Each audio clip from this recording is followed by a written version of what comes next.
Assalamualaikum warahmatullahi wabarakatuh. Saya Ilyasa Prabsari dari kelas 12 Galileo ingin menyampaikan kritik novel yang berjudul Di Tanah Lada karya Ziggy.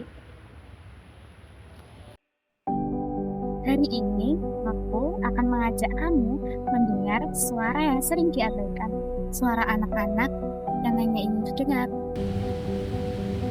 Hidup apa berubah setelah kakek yang dia sayangi meninggal, dan warisan yang ditinggalkan kakek habis karena keserakahan sang ayah. Apa bersama ibunya terpaksa pindah ke Rusunoro, tempat kumuh dekat kasihnya.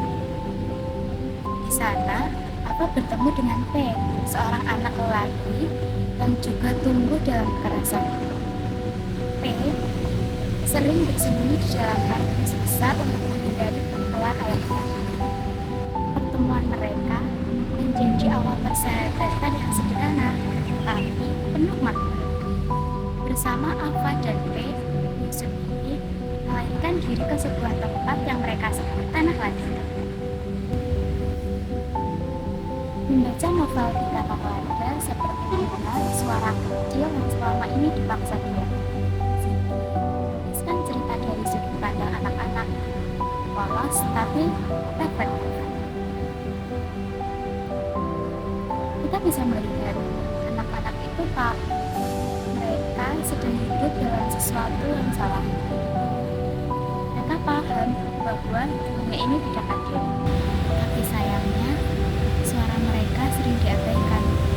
Alfa dan P adalah simbol dari banyak anak di luar sana, tumbuh tanpa kasih sayang ayah, tanpa perlindungan, hanya ditemani dengan rasa takut dan duka.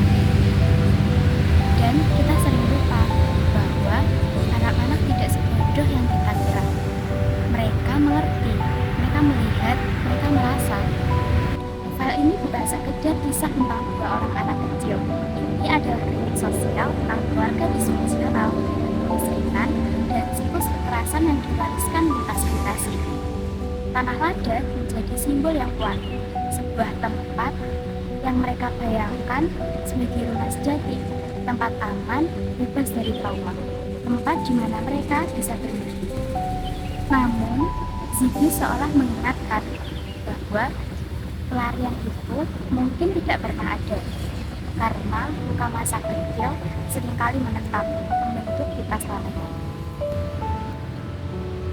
Saya pribadi, novel Di Tanah Lada bukan sekedar cerita tentang dua anak kecil, tetapi sebuah pengingat bahwa kita semua pernah jadi anak-anak. Kita pernah punya suara yang ingin didengar, tapi sering diabaikan. Maka sekarang ketika kita tumbuh menjadi remaja atau orang dewasa, jangan lagi menutup telinga pada suara anak-anak, karena mereka juga manusia. Mereka berhak merasa aman. Terima kasih sudah mendengarkan.